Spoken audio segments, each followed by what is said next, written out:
சகாப்தம் படம் வந்து ரிலீஸ் ஆனப்போ கேப்டன் இருந்தாங்க. அப்போ என்னை வந்து பேச சொல்லி அழைச்சார். நான் சொன்னேன், இல்லை இது சினிமா, அதனால நீங்க மற்றவங்கெல்லாம் டெக்னீஷியன்ஸ்லாம் பேசட்டுங்க, நான் பேசல அப்படின்னு சொன்னேன். மேபி அது தப்போ அப்படின்னு நான் ஃபீல் பண்றேன். ஏன்னா கேப்டன் வந்து ஒரு அம்மாவா நீ வந்து அவனை வந்து ஸ்டேஜில் நீ வாழ்த்தணும் அப்படின்னு கேப்டன் சொன்னார். அன்னைக்கு சரி சினிமா ஃபங்க்ஷனில் நம்ம எதுக்கு பேசணும் அப்படின்னு நினச்சேன். பட் நான் இன்னைக்கு சொல்கிறேன், சண்முக பாண்டியன் அம்மாவா மட்டும் கிடையாது, உங்கள் அன்பு சகோதரியாக கேப்டன் பெற்றெடுத்த சண்முக பாண்டியனை இனிமேல் உங்களிடம் நான் ஒப்படைக்கிறேன். பத்திரிகை நண்பர்களிடமும் தமிழக மக்களிடமும் நான் வந்து சினிமா துறையை சேர்ந்த அனைவரிடமும் அவரை நான் வந்து ஒப்படைக்கிறேன். எல்லாரும் பேசுவாங்க, நிறைய நான் பார்த்துருக்கேன். கேப்டன் கூட 33 வருஷம் வாழ்ந்திருக்கேன். கேப்டனை பத்தி பேசுறது இன்னைக்கு அவர் மறைவுக்கு பிறகு டெய்லி அத்தனை யூடியூப்ஸ்லையும் கேப்டனுடைய பழைய காலிய நினைவுகள் பேச்சுக்கள் எல்லாம் வரும் பொழுது கேப்டன் அப்படி பண்ணார் இப்படி பண்ணார் நிறைய விஷயங்கள் நான் பார்க்கிறேன்.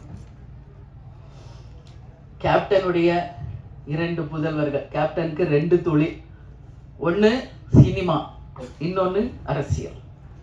கேப்டனும் நானும் இது அவங்க 2 பேரும் பிறந்த போதே முடிவெடுத்த ஒரு விஷயம். அப்பாவின் பாதையில் சிங்கப்பாதையில் விஜய் பிரபாகர் அவர்களும், யானை பாதையில் இளையவர் சண்முக பாண்டியன் அவர்களும் அவங்க அப்பாவுடைய கனவு லட்சியத்தை நிச்சயமாக வென்றெடுப்பார்கள் என்பதில் ஒரு அம்மாவை எனக்கு எந்த டவுட்டுமே கிடையாது. ஏன்னா கேப்டன் நானும் அவங்களை அப்படிதான் வளர்த்துருக்கோம். கேப்டன் சொல்லுவார், சொல்லி சொல்லி வளர்ப்பார். பிரபாவை வந்து அண்ணான் தான் சொல்லணும், தம்பி. அது மட்டும் என்னைக்கு கடைசி வரைக்கும் அவர் ஒத்துக்கல. அதையும் இன்னைக்கு வரைக்கும் சண்முக பாண்டியன் அதை கரெக்டாக கீப் அப் பண்றாரு. ஏன்னா அந்த பாண்டிங், அந்த ரெஸ்பெக்ட் அது இருந்தாதான் நம்ம வாழ்க்கையில ஒற்றுமையாக பல சாதனைகளை செய்ய முடியும் என்பது கேப்டன் உறுதியா இருந்தாரு. அதையே பிள்ளைகளுக்கும் நாங்கள் சொல்லி கொடுத்து அவங்கள வளர்த்துருக்கோம். நீங்க எல்லாரும் சொன்னீங்க டவுன் டு எர்த்தா இருக்காங்க, அப்பா மாதிரியே உதவி செய்யறாங்க, எல்லாரோடையும் சகஜமா பழகுறாங்க அப்படின்னு. இன்னைக்கு இல்ல, இன்னும் எத்தனை ஆண்டு காலம் ஆனாலும் உச்ச நட்சத்திரமாக சண்முக பாண்டியன் அவர்கள் வந்தாலும் இன்னைக்கு எப்படி உங்க அத்தனை பேரிடமும் எளிமையோடும் உங்கள் அன்பு சகோதரர் போல டவுன் டு எர்த்தா இருக்காரோ அப்படிதான் இருப்பார்.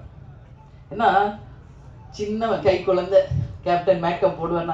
6 மணிக்கெல்லாம் கேப்டன் கிளம்புவார். உங்களுக்கு எல்லாருக்கும் தெரியும். 9 o'clock வித் மேக்கப் ஷூட்டிங்ல இருக்கணும்னா 6 o'clock இறங்கி கீழே வந்துடும் எங்க ரூம் மேலே.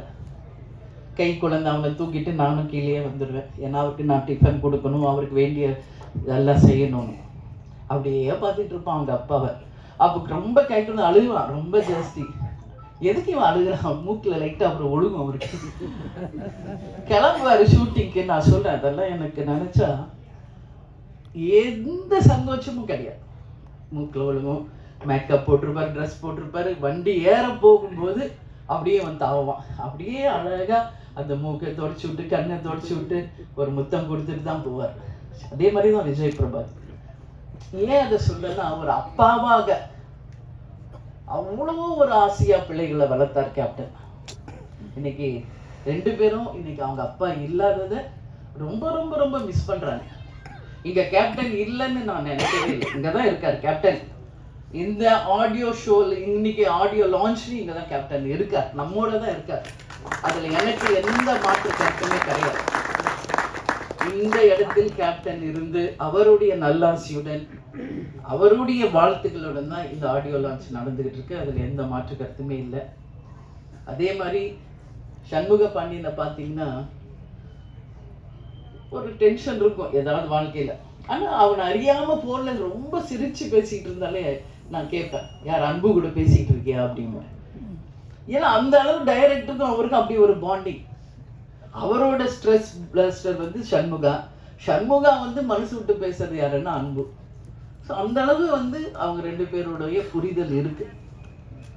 இப்போ அடுத்த படம் டைரக்டர், எங்க அம்மா உங்களுடைய பெரிய ஃபேன் சார்.